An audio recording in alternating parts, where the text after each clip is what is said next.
শাব্বাস তারেক রহমান সাহেব, শাব্বাস। নির্বাচন পরবর্তী প্রথম সংবাদ সম্মেলনেই ভারতীয় সাংবাদিকের প্রশ্নে তারেক রহমানের বাজিমাত।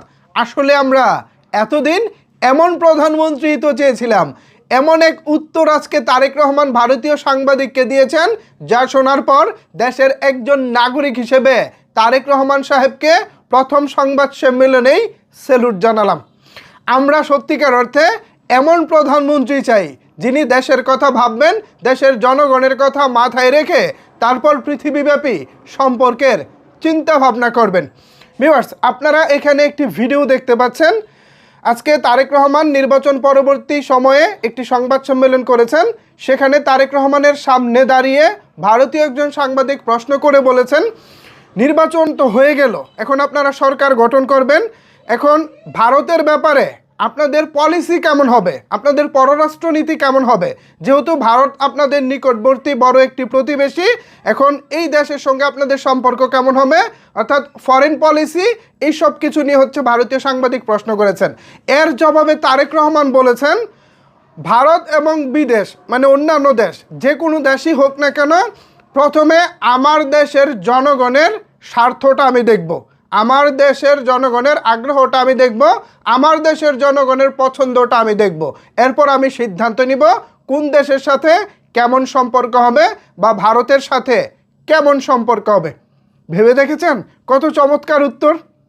ভারতীয় সাংবাদিক হয়তো ভেবেছিলেন ভারতকে তারেক রহমান তেল মেরে কথা বলবেন, অনেক দাদা দাদা করে কথা বলবেন, মানে বুঝেনি তো, ভারত যেহেতু আমাদের বৃহত্তম প্রতিবেশী দেশ, এই আশেপাশে যে কয়েকটা দেশ আছে তার মধ্যে অন্যতম বড় দেশ, অর্থনৈতিক দিক থেকে কিংবা সামরিক দিক থেকে সব ক্ষেত্রেই ভারত একটু উপরে আছে।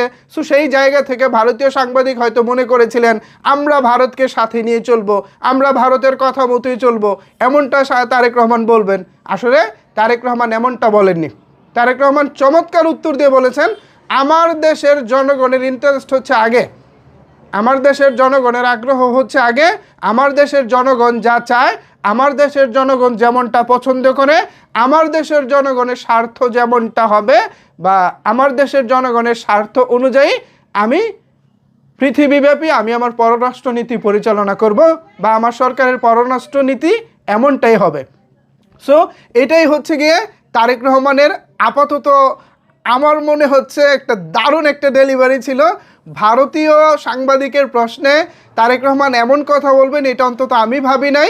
অনেকেই হয়তো অনেক রকমের ভাবতে পারেন, বাট তারেক রহমান আজকে আমার মন জয় করে নিয়েছেন। মোদিজি যা ভেবেছিলেন বা যা ভাবতেছেন হয়তো পরবর্তী বাংলাদেশকে নিয়ে, সেটা হয়তো বা খুব একটা সোজা হতে চলেছে না, অনেক কঠিন রাস্তায় হয়তো পাড়ি দিতে হবে। বিগত 1.5 বছর ধরেই তো মোদিজি নানাভাবে বাংলাদেশের সঙ্গে আসলে কুলিয়ে উঠতে পারছেন। এখন তারেক রহমানের পররাষ্ট্রনীতি কেমন হবে সেটা তো সময় বলে দেবে।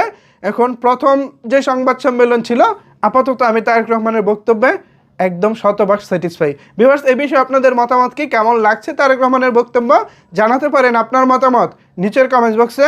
ধন্যবাদ সবাইকে এতক্ষণ আমার সাথে থাকার জন্য।